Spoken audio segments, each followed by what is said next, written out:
and Sam Simmons, all crossing the line. All 7 of those converted by England international Marcus Smith. And a reminder that the 2021 British and Irish Lions Tour on OTB Sports is brought to you with Vodafone, lead partner of the British and Irish Lions. James Downey was joining me on commentary for this game, but I'm delighted to welcome back Leinster and Ireland hooker Sean Cronin. Sean, I'll start with you here because I was listening to James for the last couple of hours. What did you make of that? Yeah, comprehensive win really, without getting out of third gear for the Lions. Stormers' attack wasn't really great, so the D from the Lions was really, really good, but they weren't really tested in that department. Some impressive individual performances as well. Guys that really put their hand up for next week. So it'll be an interesting week of selection headaches for Gatland and his team. Yeah, and look, it's all about the test selection from here, so we may as well get straight into that. Who were the few players there this evening now that you think have given Warren Gatland a lot to think about over the course of the next few days before he makes that selection, both in terms of players who have probably shot themselves into contention and maybe even a couple who might find themselves in trouble? A couple of my main men, Neil, that I picked out before the game did pretty well. Luke Cowan-Dickey had probably the most impressive 40 minutes of any hooker on the tour. He was everywhere really in that first 40, and is not necessarily a bolter, but he's definitely in the frame for starting next week, in my opinion. Adam Beard went well again. Possibly in the 23 for next week, the way he was taken off early to bring Alan Wynne-Jones on.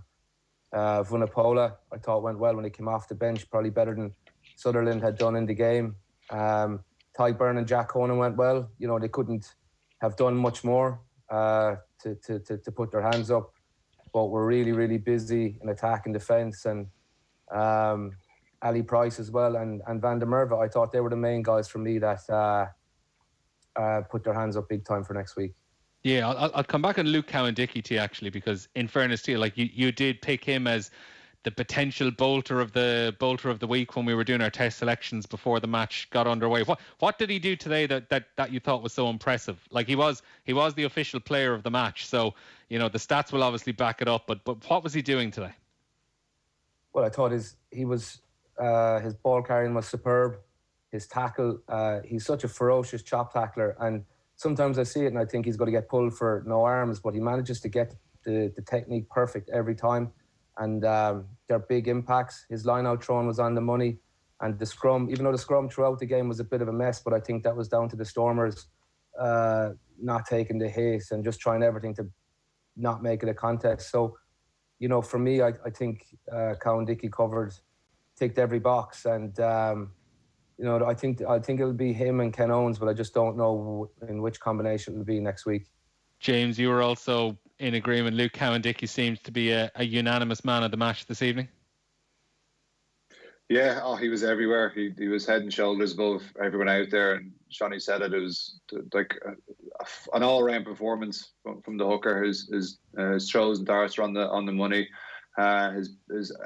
His ability to break down to turn over ball was super. He's a perfect height and stature to get over, and he's a tough man to get rid of. He's also getting on the try scoring as well, and I just thought everything he did. He makes those tackles, as Sean alluded to earlier, and I think it's a performance that some other players would like to kind of hold a hand up, but I do think he's been absolutely superb.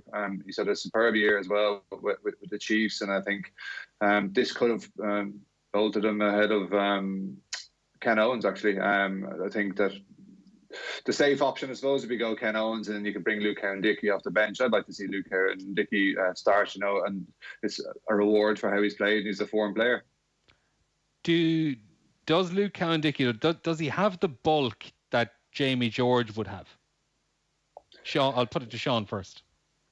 Well, he came off the bench for me during the week against South Africa, and I was watching him closely.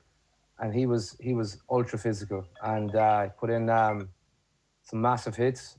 Was big at the breakdown. Was putting massive pressure on the ball. I think he does, and I think he's definitely big enough. He's powerful, and like I said, his technique in the tackle is superb.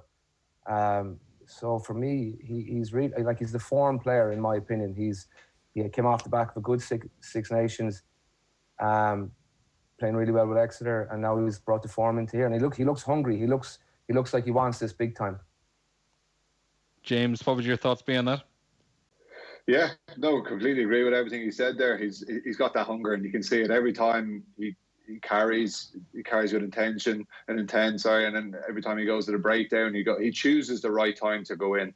He's the form player, he really is. And personally, I think he has to start. I wouldn't have too many qualms about the size of him because for a smaller per se player, he certainly throws everything into it, and the tackle technique as well. I think he does get that. Like, he goes low, he chops the legs, but then he gets that little wrap in at the end as well, and he's willing to throw himself around. And he certainly deserves a start at least, or an opportunity. He certainly warranted.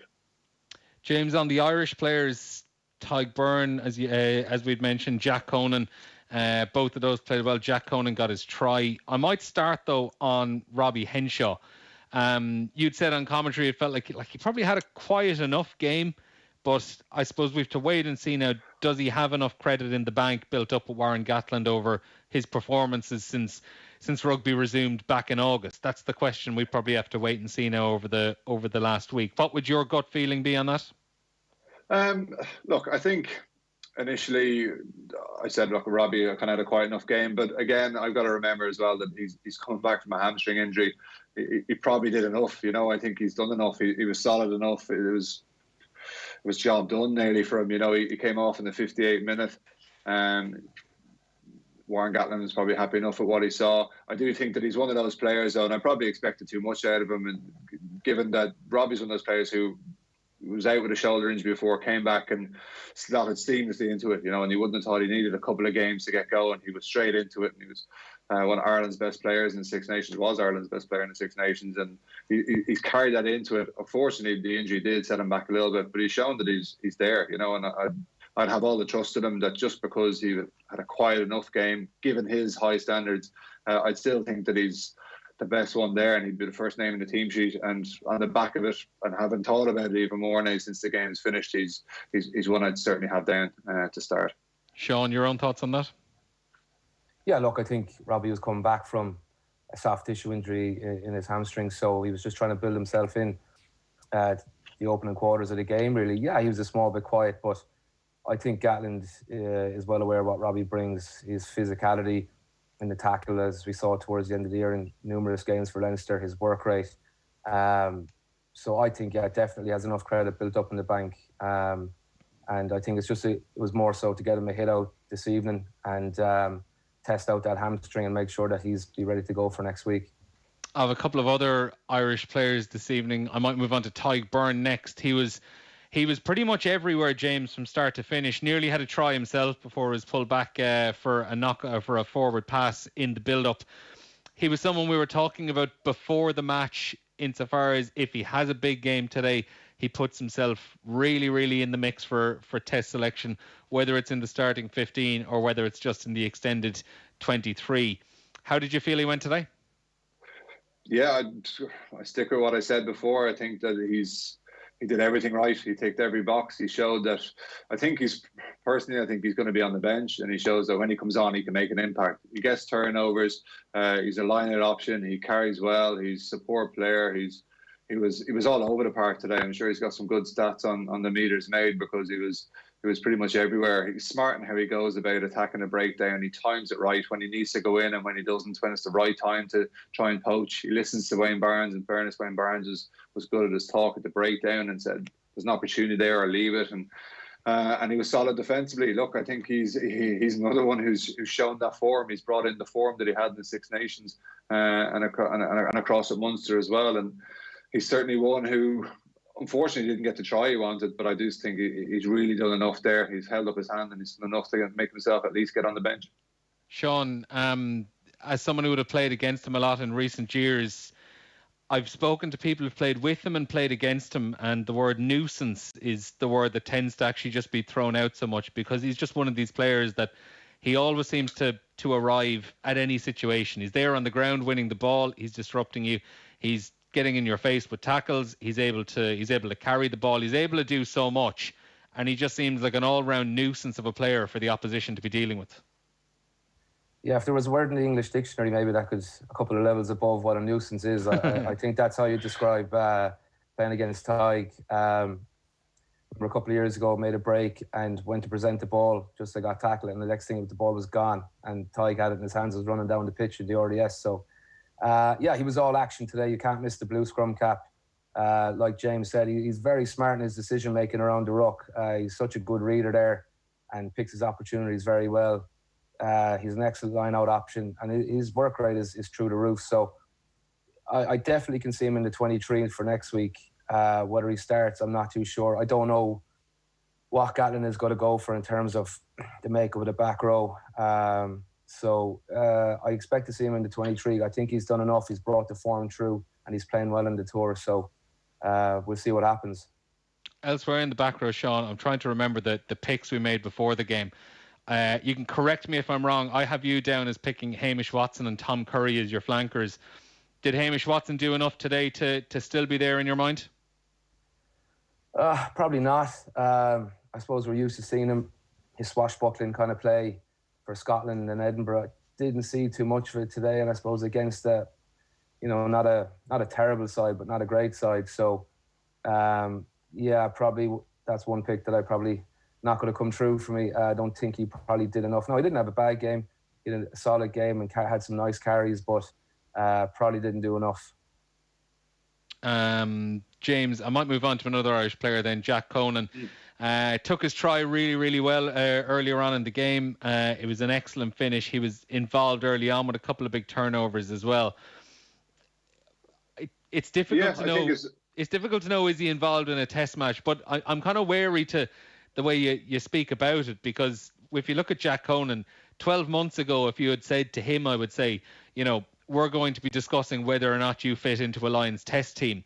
I'm sure he would have bitten your hand off of the opportunity just for that.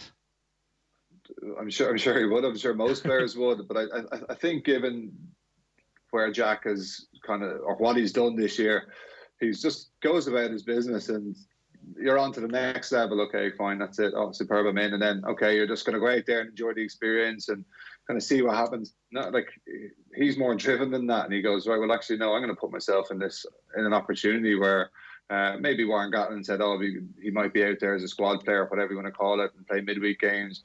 But he's not like that. He wants to go out and try and get in that starting team, and he backs himself to do that. And I think he's such an intelligent player in how he does it. He runs super lines.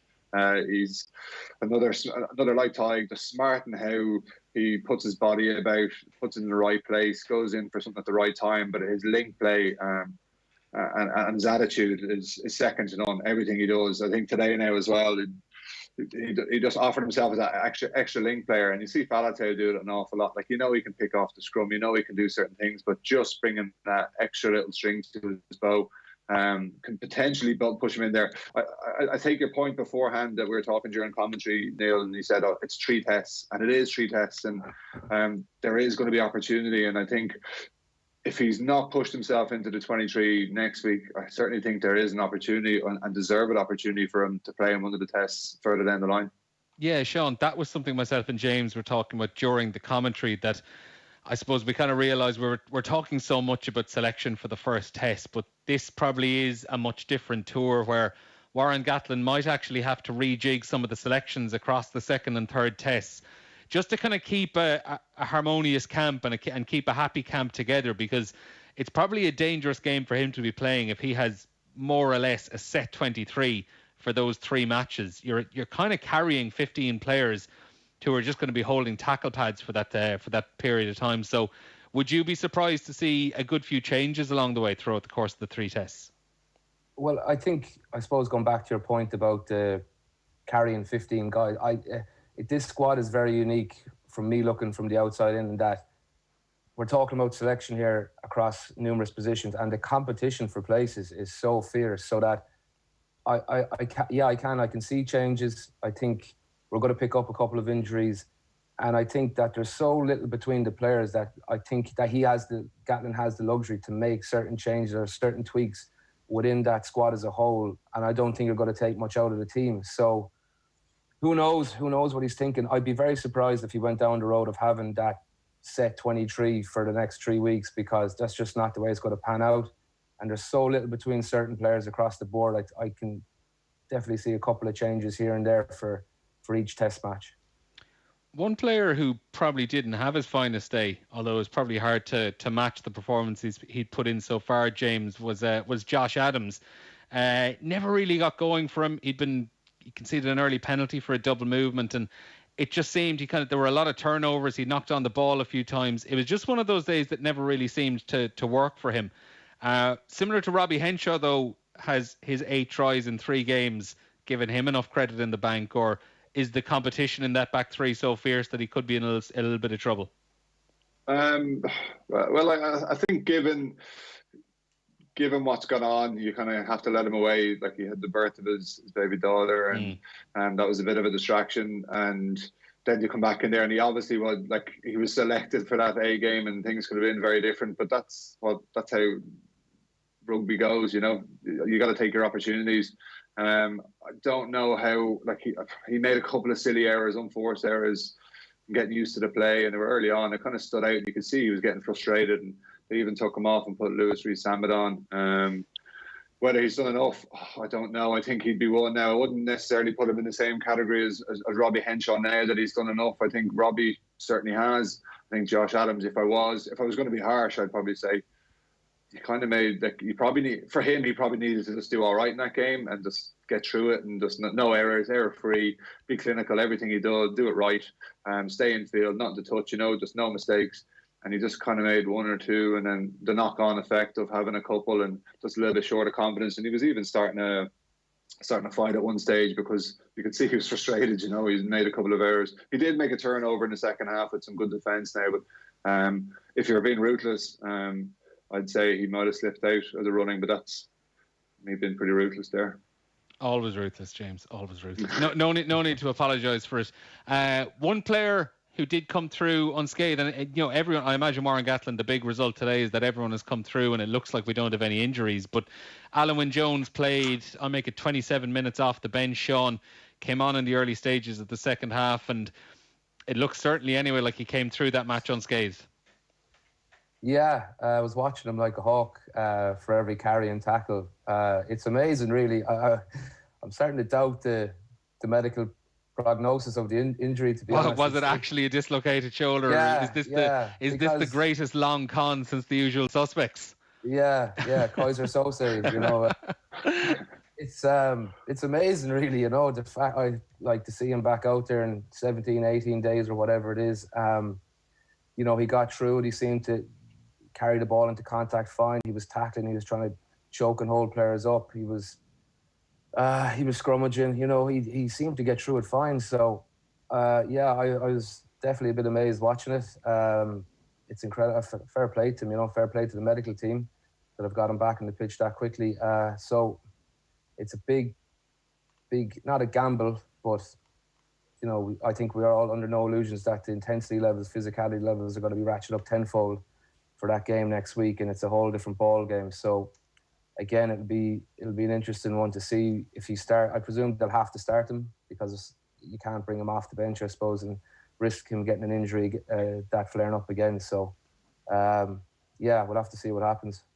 And James, it's a decision that has the potential to really shake things up, because it's a huge call to be making, and a big message to maybe be sending to other players, that you're risking a player like Alan Wynne-Jones after such a big injury in such a short period of time. Yeah, but I think that's what you have to do with someone like him. I think you can't bring him off the bench. He's not a bench player. I think you got to start him and let him grind it out. I think his confidence went up, because I think his first tackle was made against Edwil van der Merwe, who's the smallest winger out there. So it was a nice little tester on the shoulder. But he got himself, and he threw himself about. But certainly that's what you have to do. You really have to start with Wynne-Jones, I feel. Just going into the whole week that's in it. Just that leadership ability that he does have, just that chatting charisma that he has as well, that he can speak to the players. And it's much more than just been on the field as well. I think he has that little bit more there about him, that coming into a Lions test week, been so experienced as he is, he can get that extra bit. So look, it is a bit of a miracle that he's come back into it.